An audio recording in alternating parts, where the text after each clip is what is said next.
is your latest F1 news and updates, and there are very many F1 centric threads at which we need to pull this morning. Two on the docket. First, we've got to talk about Spa, this so-called extension. Behave yourself. The F1 community is far too intelligent for that. This is not an extension. This is a phasing out of one of the legendary tracks that is Spa-Francorchamps in 2028 and 2030. That track will not be on the calendar. Oh, the humanity. Secondly, we've got to talk about Lewis Hamilton and Ferrari, because this is the gift that keeps on giving.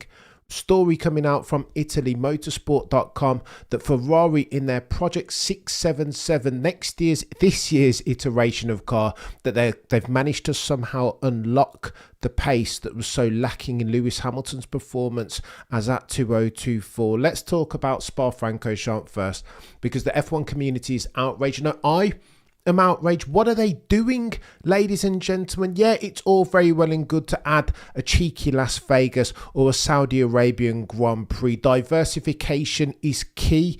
No, critical if indeed F1 harbours aspirations of continuing to grow into growth markets. Please see North America, etc., etc. But yet and still there is a core fan base, die-hard grizzled F1 vets, greybeards, who don't want to see the likes of Spa-Francorchamps, Imola et al. Drop off the calendar. Why? Well, because Formula One ceases to be Formula One. No longer a sport, now becoming a sports entertainment franchise. What are we doing here? Spa-Francorchamps, you're going to drop that 1998 David Coulthard, Michael Schumacher, no longer on the grid. 2000, lest we forget, Mika Hakkinen on Schumacher and Zonta double overtake settings. You're going to cease all of those very great, poignant memories that so many F1 fans have. You're not going to have a Spa-Francorchamps on the grid as at 2028 and 2030. What are we doing, ladies and gentlemen? Mark Webber on Alonso 2011, lest we forget. These are the greatest memories. Indeed, this is the rich tapestry upon which F1 as a sport has been founded. Yes, Liberty Media has done great things with social media, leveraging it to promote the sport, to get new eyes upon it. Get it? Granted, copy, that's all well and good, but surely there is a core entity, what it means to be an F1 fan, what it means to be F1 as a sport. And I would contend that Spa-Francorchamps, Imola, Suzuka et al. Are fundamental parts of that, central tenets. Indeed. What are we doing, ladies and gentlemen? Liberty Media, have a word with yourself. There is evolution, of course, and I understand that, but stay true to your core, F1, please. Oh, and by the way, Ferrari apparently, per ItalianMotorsport.com, are saying that they've unlocked the secret to Lewis Hamilton's qualifying pace. Lest we forget, for table setting, Lewis Hamilton struggled massively last year, particularly with a lack of qualifying pace. Why? Well, because he kept on making mistakes in Sector 3, in qualifying 3 at the critical times. Why? Well, this was by dint of struggles with the tyres as a function of his fundamental style in the car, pushing the tyres, last of the late breakers, again, snap oversteer on the combined exit of these turns. Canada as an Exhibit A. That was where he was losing all the time to George Russell, King George Russell of Kings Lynn, Norfolk. Lewis Hamilton came out a gazillion occasions last year and said, maybe I'm just not quick enough.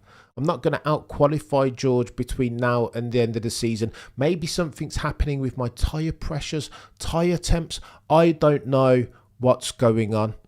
Lewis Hamilton fans around the world said that that was Lewis using that as a motivational tool, weaponising that self-doubt. Indeed, that no way could it be serious that Lewis Hamilton isn't a quick qualifier anymore, even at the age of 39, now 40 years old. Surely it cannot be. Lewis Hamilton has the most poles in F1 history, for the avoidance of doubt, 104, gone clear now of Michael Schumacher, so too Maximilian Verstappen.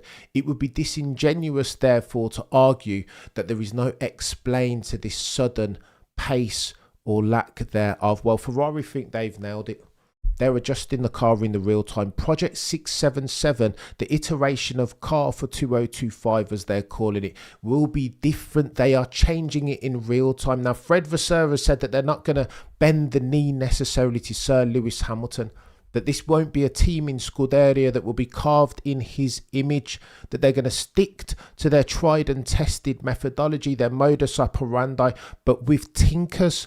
The car will be different. 99% of it will be different. The dimensions will be different. It will be shorter, more nimble, therefore. But there's one key area that they've chosen to focus on, and that, ladies and gentlemen, is the tyres. The 2025 season will see new compound per Pirelli, and they've chosen to optimise for that. That's where they're putting all of their design philosophy eggs. That's the basket in which they're positioning them, because of course Lewis Hamilton, all of his errors, as near as makes no difference, were by dint of losing the tyres towards the latter stages of those laps. Canada again, that mistake came then, sector 3, the last bloody turn, wall of champions settings, meaning therefore Lewis has struggled to keep those tyres in a good enough condition over the course of one hot lap. Hence why Ferrari have done a God tier 1 4D chess, because this is automotive pugilistic chess and not checkers. They understand that there are a couple different elements that they can tinker with to gain material lap time in 2025. The aero map is key, of course it is. Suspension too, and ride height, but of course the contact pads being the tyres, their ability to optimise for them, keep them in the optimal temperature window for as long as possible, will be the most fundamental of all of the aforementioned levers, surely. And because of that, Ferrari are putting time into developing Pirelli and their tyres. TPC settings. Some F1 aficionados say of all the teams, Ferrari have spent the most time with Pirelli developing those tyres, therefore, a la Michael Schumacher back in the day, circa 2000.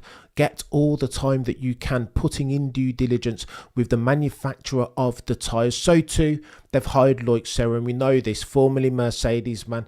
But all F1 aficionados up and down the grid inside the paddock say that that dude, if there is a dude on the grid capable of unlocking time in the tyres, the car's ability to manage 4 tyres, then it would be him. See Adrian Newey settings. You know how we say he's the last airbender? Well, Loic Serra is the last tyre bender. New dimensions we've talked about as far as the car. These are all going to be super bloody important, and they're tinkering with suspension in real time.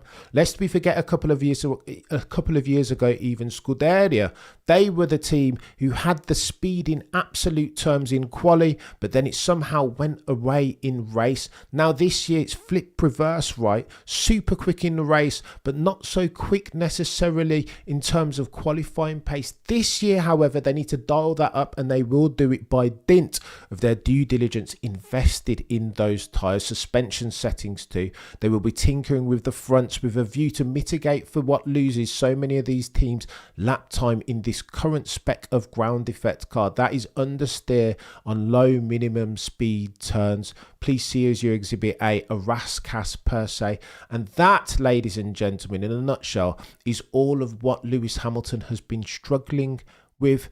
You know, he's got that super aggressive style at the apex, combined entry, and that's where he loses the tyres and takes them out of their optimum operating window in the paid sessions. Ladies and gentlemen of the F1 jury, it sounds like Ferrari are the team with a plan, and if there were one man on the grid capable of coming back after the season that he had last year, underperformance setting, getting comprehensively beaten by King George Russell of Kings Lynn, Norfolk. If you can give that dude the car using which he has confidence, using which he can unlock the uppermost potential of those Pirelli tyres, into which Scuderia Ferrari have invested so much due diligence time ahead of the 2025 season. If there is a man that can do all of those things, that man has a name, and that man's name is Sir Lewis Carl Davidson Hamilton. The prosecution rests. No further questions, Your Honour.